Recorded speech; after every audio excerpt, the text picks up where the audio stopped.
Sveiki, jeigu nusibrėžėt kažkokią tai supplier, tai demand area savo trading view ir tai yra 1 valandos time frame ir jūs nenorite, kad, tarkim, analizuojant 5 minučių chartą, kad būtų visas šitas blokas iš esmės pritraukus gan didelis, ką reikėtų tokiu atveju daryti, gal jums nereikalinga šitą informaciją skalpinant 5 minučių, tiesiog pasirinkat vėl 1 valandos ir paspaudžiat ant to būtent objekto ir su dešiniu pelės klavišu paspaudus ant būtent šito pasirinkti Visibility on Intervals ir galite tada rinktis Current Interval and Above, tai reiškia rodys šiuo metu pasirinktą 1 valandą, tai rodys ties 1 valandą, 2, 4, daily, weekly ir taip toliau.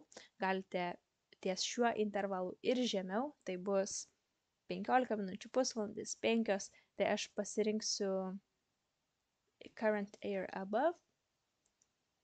Ir tuomet, kai einu į 4 valandų, vis dar išlieka tais pats vaizdas.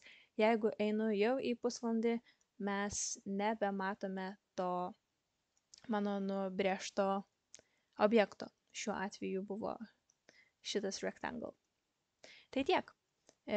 Kaip pritaikyti skirtingą analizę. Gal tai būtų kažkokios trendinės linijos ant mažesnio time frame, bet jos visiškai ne prie ko ant didesnio time frame, tai taip pat galite tai pritaikyti tam dalykui. Galiu greitai pademonstruoti.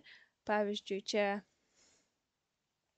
sakykime, čia nubrėžiu trendinę liniją ir paspaudus ant 4 valandų, man jinai visiškai nėra aktuali, aš jos net tiesą sakant, nematau, jinai pradingo, nes, va, štai čia.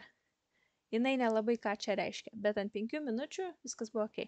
Tai ką aš galiu padaryti, grįžtu prie 5 minučių, paspaudžiu su dešiniu ir pasirenku tiesiog current interval only, tik 5 minutėms.